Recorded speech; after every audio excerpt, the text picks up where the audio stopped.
In this video, I'm showing you how to build an e-commerce AI voice agent, and I'm handing over everything you need, all of the templates, all of the prompts, everything, so you can take this, set this up for yourself and tweak it and use it to sell to clients. So this is a voice agent that's going to be able to handle customer support tickets, returns, refunds, all of that. And this is one of the go-to use cases for AI voice agents, which I haven't actually covered on my channel yet. But as you can imagine, the value proposition here is really straightforward for any big e-commerce stores that have multiple customer support agents that they are paying and that they hire.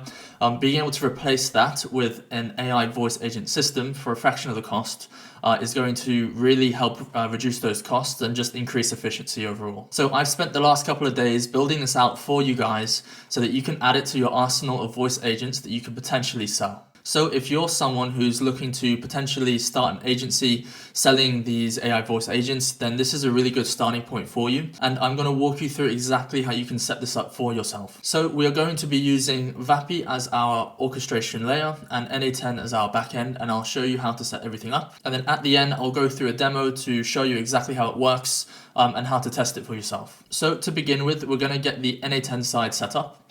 So what I want you to do is go in the description, and there's a link to a Google Drive folder with all of the resources, and you're going to start off with the n8n JSON file. So go ahead and download that, and then you're going to come into your n8n workflow and import it from file, and then this is what you should see come up. Now, I know this might look a bit confusing and a bit messy, but I promise this is how it's meant to be, and you'll see exactly how it works when we get this set up. So one thing I need to explain to you guys is the fact that we're using Google Sheets here, as you can see. Now, the reason I've done this is because in e-commerce, there are loads of different platforms that clients could be using. So like Shopify, WooCommerce, all of those sorts of things. And each one is going to be different. So I don't want to just show you one here that's not going to apply to the others. So what I've done is I've kind of substituted the platforms for a Google Sheet instead, just so you can take it and test it and iterate on it. But in reality, if you were selling this to a client, let's say they're using Shopify, then what you would do is change these Google Sheets nodes to the Shopify nodes to be able to get the data and make the adjustments as you need. This is the Google Sheet that I've made to kind of replicate the data that we would get from one of these platforms like Shopify. So if you're someone who's looking to test out this agent, just see how it works and see if this would be viable for you to sell, then what I'd recommend doing is downloading this exact Google Sheet that I've provided in the description to test the system. And then if you were to actually implement it into a client's business and they were using, let's say, Shopify, then you would just basically substitute these Google Sheets nodes for whatever they're using. I hope that makes sense. So in this Google Sheet, you'll see that we're basically replicating the type of data that we'd be getting from Shopify. So we've got like order numbers, the name, their email, the phone, when the order was processed, all of this data that we'd basically normally be able to get from Shopify. So if you want to test it using the same Google Sheet that I'm using, then you need to come into each Google Sheet node, and you just need to basically connect your account with Google Sheets. So set up an authentication here. And then just make sure that you've got the correct sheet set up. And then we need to make sure that all of the tabs are lined up correctly. So you'll see in our Google Sheet, we have multiple different tabs here for different reasons. So what you're going to do first is come into the log call to sheet node, and you're just going to make sure that the list is from the calls list.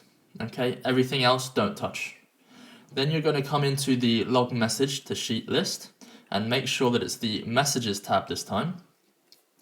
Then again, come into the lookup order, and you're going to make sure it's taking from the orders list. And then if we scroll along here, so then log ticket to sheet is the next one. So make sure this is getting the data from the tickets tab. And then lastly, log return to sheet, make sure this is linked to the returns tab. And again, I know this might seem confusing, but trust me, just stick with me here and you'll see exactly how this works. That is pretty much all we need to set up within this system. Because you'll see that we're using a lot of code nodes, which are hard-coded, and I've already done the hard work for you, so you don't need to touch any of this. Now, next we want to link this to our Vapi orchestration layer, and then we'll build out all of the Vapi prompts and the tools as well. So to begin with, we're going to come into our Vapi dashboard, and you would create a new assistant and name it whatever you want, okay? Then you're going to come down, and in the description, I've got a prompt for you guys ready to go out of the box. So take the prompt and paste it in here, but I'm not going to go through and explain all of it. You can have a read through yourself, otherwise we'd be here for quite a while. But the main thing to do once you've put in the prompt is come down to messaging, and we need to put the production URL here from the webhook. So we're going to come into the webhook, go to production URL and copy this, and then you'd paste it here where it says server URL. Okay, so I've already done that. Next, you could go ahead and fiddle around with the voice configuration, so you can select the voice you want, play around with these settings. Honestly, I'm leaving them how they are set out of the box, okay, so I'm not going to touch anything here. So next we need to configure the tools to actually link to the n8n backend. So you're going to come into tools, and there are 6 tools in totals that we need to set up, okay. So again, these are all in the description. Go ahead and find all of the tools, and you're going to set them up exactly like this. So the first one is called lookup_order. So you'd go ahead and copy the JSON. You'd click on this little tab here, paste in the JSON, click apply, and then click save. And then again, you're going to copy your production URL into the server URL for each tool. Next, we're going to set up the log call tool. Okay, so again, copy the JSON, come over to the parameters, hit this little tab and paste it in here. And then again, put the same production URL as we did before and apply and save. Then the send message tool. Okay, so name it exactly like this. Go ahead and paste the JSON like so. And then again, put the production URL here. And then we're basically just repeating the process for create return, create ticket, and then lastly, check return eligibility. So make sure you're pasting the correct parameters for each tool. And then once you have those 6 and they have the production URL linked as well, then we're pretty much good to go. So now let's actually walk through exactly how the system works so you have an understanding. So basically what we're doing here is each tool call, we're just processing it so we can pull data later on. And then we're just setting a few variables here basically. Okay, so you don't need to touch anything here. But then you can see we split off into a couple of different branches. So you can see the main one here is lookup order. So if a customer has any questions about their order, like what the fulfillment status is, that sort of thing, then basically we're going to ask for their order number, and then it's going to look up this Google Sheet. And again, if you were using Shopify, you would just switch this out with a Shopify node so you can look up the order number. And then we're basically getting all of the data for that specific order. And then depending on whether that's successful or not, then we can carry on. And then depending on what they're wanting to do, so if they're, for example, checking if they're able to return the order, then we have an inbuilt eligibility node here.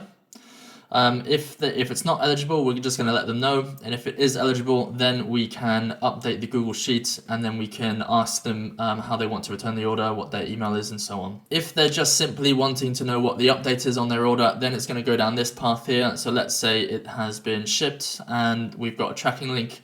Then it can go ahead and just let them know based on the information it found from the Google Sheet. And then if there are any problems that the system can't do, it's going to go ahead and create a ticket and then log it into the Google Sheet.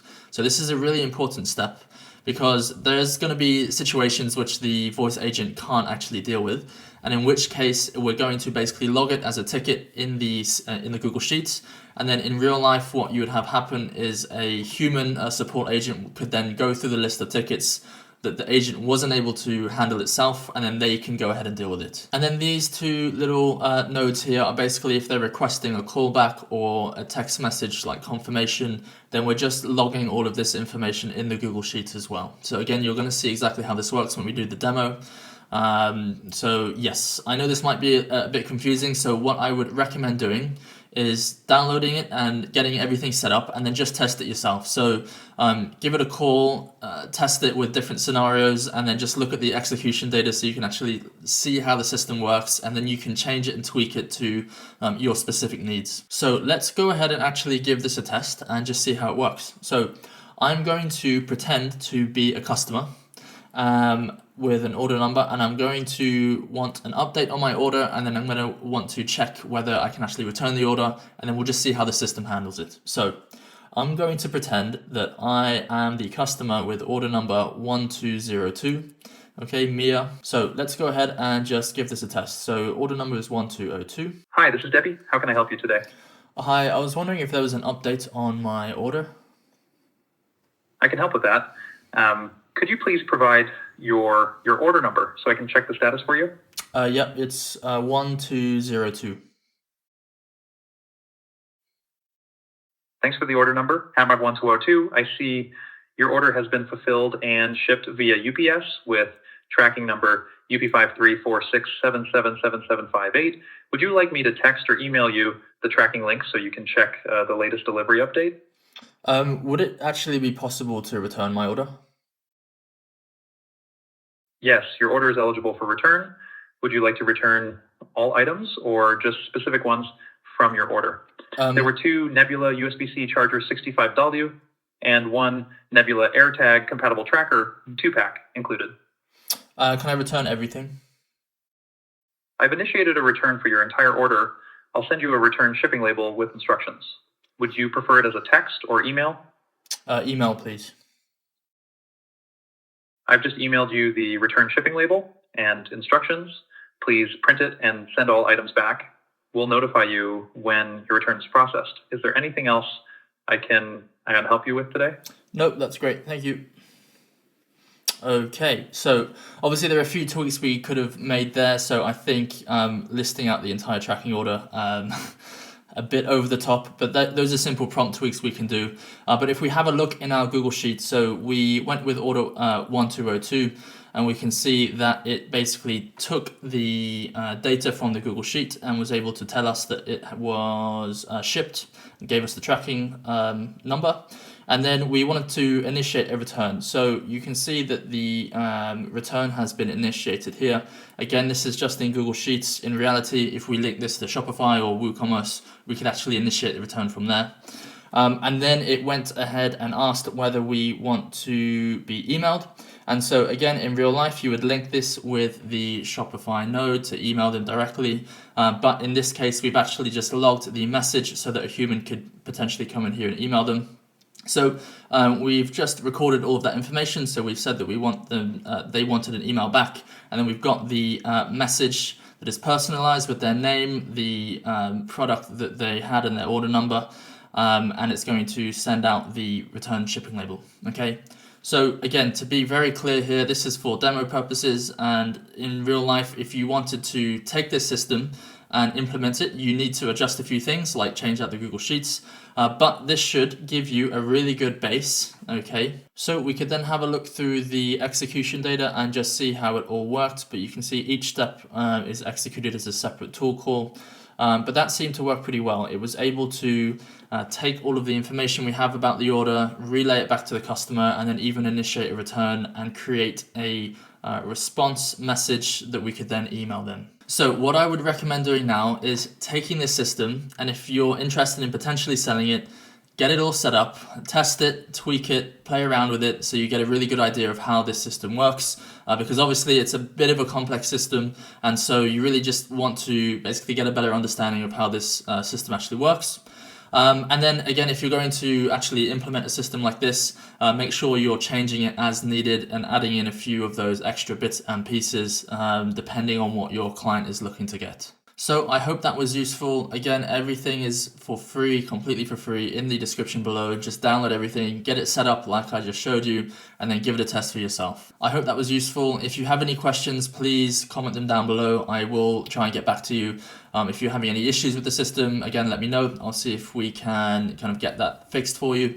And if you enjoyed this video, please subscribe, and I will see you in the next one.